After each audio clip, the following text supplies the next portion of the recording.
In today's video, I'm going to teach you how to embed your Calendly on your website. First, head to your Calendly scheduling page and sign in so you're looking at your dashboard. This is where you control what people can book with you, and it's also where you'll generate the embed code that drops your calendar into a site. Start by deciding exactly what you want visitors to see. If you want to embed a single offering, maybe a 30-minute intro call, hover over that event type, click the three dots, and choose Add to Website. This focuses the embed on that one event, which keeps things simple and avoids decision paralysis. If you'd rather give people the choice of all your event types, look to the top right corner of the scheduling page, click the three dots there, and select Add to Website. That option showcases your full booking page in one place. Next, choose how the calendar should appear. Inline Embed places the calendar directly inside a section of your web page, so it looks like a natural part of the page. This is great for a dedicated Book a Meeting or Work with Me section.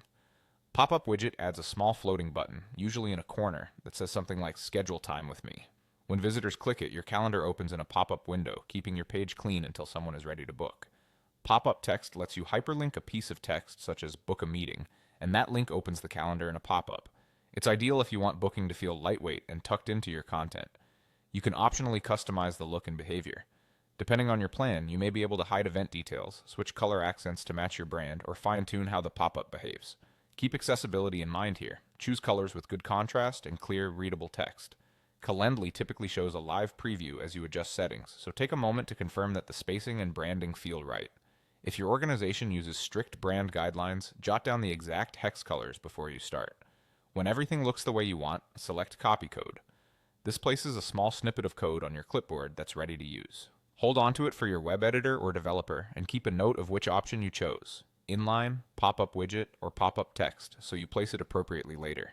If you ever see a preview that looks cramped, remember that inline embeds depend on the space you provide on the page, so adequate width and height will keep the calendar easy to use. That's all there is to it. You've chosen what to embed, picked the display style, customized it, and copied the code.